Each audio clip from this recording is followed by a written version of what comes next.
Assalamualaikum warahmatullahi wabarakatuh. Perkenalkan, nama saya Muhadi dengan NIM 171410119. Saya dari kelas Ekonomi Syariah D semester 6. Langsung saja ke jawaban nomor 1, yakni mengenai analisis pemberian kredit dengan menggunakan prinsip 5C dan 7P. Yang pertama dari prinsip 5C yaitu karakter, yaitu melihat bagaimana karakter dan latar belakang calon peminjam atau yang mengajukan kredit. Kriteria karakter ini dapat dinilai dari wawancara yang dilakukan oleh customer service. Yang kedua yaitu mengenai capacity atau kerap disebut juga capability, yaitu bagaimana kemampuan calon peminjam dalam membayar kreditnya.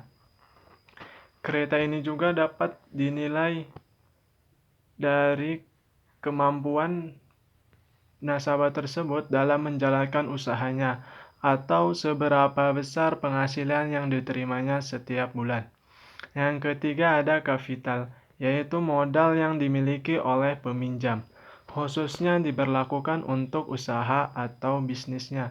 Dengan mengetahui modal atau aset yang dimiliki usaha nasabah tersebut, pihak bank dapat sumber pembiayaan yang dimiliki. Selain itu, pihak bank juga dapat melihat bagaimana laporan keuangan dari usaha yang dijalankan oleh si nasabah tersebut.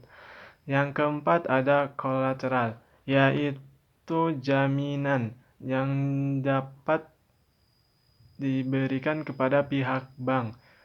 Jaminan ini akan menjamin peminjam atau pelindung bagi pihak bank jika nantinya nasabah tidak dapat membayar pinjaman yang diambil.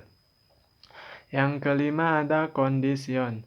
Kriteria ini menyangkut dari kondisi perekonomian, baik yang bersifat general atau khusus. Jika memang kondisi perekonomian sedang tidak baik atau sektor usaha dari si nasabah tidak menjanjikan, biasanya bank akan mempertimbangkan kembali dalam melakukan pemberian kredit. Yang selanjutnya yakni prinsip pemberian kredit dengan 7P.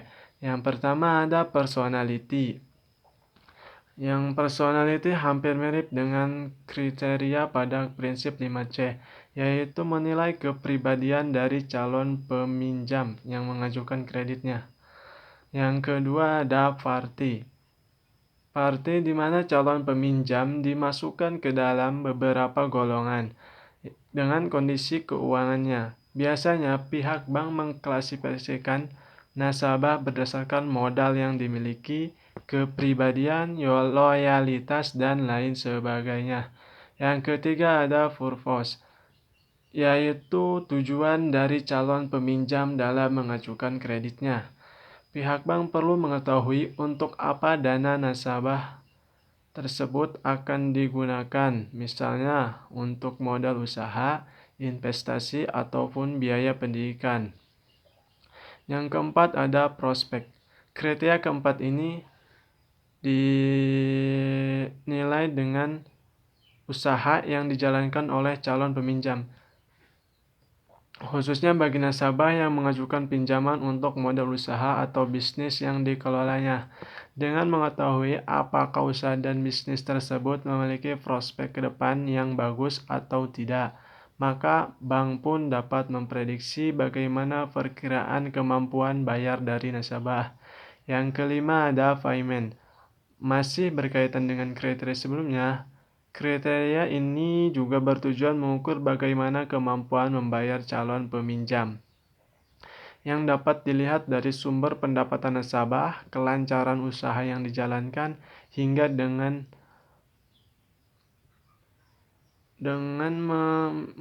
membayar kredit atau dengan dapat membayar kredit atau tidak dapat membayarnya. Yang keenam ada profitability. Kriteria keenam yakni profitability. Pihak bank melihat bagaimana kemampuan calon pembeli dalam menghasilkan keuntungan atau laba. Dan yang terakhir atau yang ketujuh yaitu protection. Tidak jauh berbeda dengan kriteria kolateral pada prinsip 5C. Ini lanjutkan ke jawaban nomor 2, yakni Nyonya Khalisa mendepositikan uang sebesar 300 juta dengan bunga 10% per tahun dan pajaknya 15%. Berapakah bunga yang didapatkan setiap bulan oleh Nyonya Khalisa dan berapakah jumlah bunga yang dihasilkan selama 3 bulan? Langsung saja dihitung, yakni 300 juta dikali 10 per 100% dan hasilnya 30 juta. Itu bunga sebelum pajak. Nah, kita cari pajaknya, yakni 15%.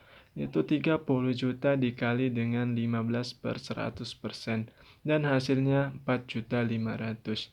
Jadi dikurangi saja 30 juta dikurangi 4.500.000 dan hasilnya 25,5 juta.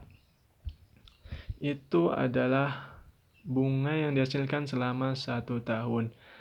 Kita cari untuk yang 1 bulan, tinggal dibagi saja dengan 12, yaitu 25,5 juta dibagi 12 dan hasilnya 2.125.000. Dan untuk mengetahui bunga yang dihasilkan selama 3 bulan, tinggal dikali 3 saja, yaitu 2.125.000 dikalikan dengan 3 dan hasilnya itu 6.375.000 rupiah. Selanjutnya jawaban dari nomor 3, yakni tentang tujuan umum pemasaran bank dan konsep-konsep pemasaran bank. Dari tujuan umum pemasaran bank yang pertama, yakni untuk memaksimumkan konsumsi sehingga dapat menarik nasabah untuk membeli produk yang ditawarkan bank secara berulang-ulang. Yang kedua, memaksimumkan kepuasan konsumen melalui berbagai pelayanan yang diinginkan oleh nasabah. Yang ketiga, memaksimumkan pilihan atau ragam produk yang memiliki berbagai jenis sehingga nasabah bisa memilih beragam pilihan pula. Dan yang keempat, memaksimumkan mutu kehidupan dengan memberikan berbagai kemudahan kepada nasabah dan menciptakan iklim yang efisien. Yang selanjutnya ada konsep-konsep pemasaran. Yang pertama, konsep produksi.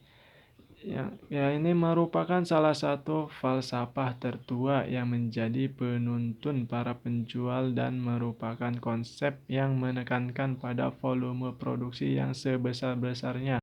Ada konsep produk. Konsep ini meyakini bahwa konsumen akan menyenangi produk yang menawarkan mutu dan kinerja yang baik serta keistimewaan yang mencolok.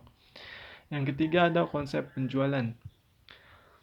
Konsep ini biasanya diterapkan pada produk-produk asuransi, ensiklopedia, atau kafling pemakaman, juga atau lembaga nirlaba seperti partai politik.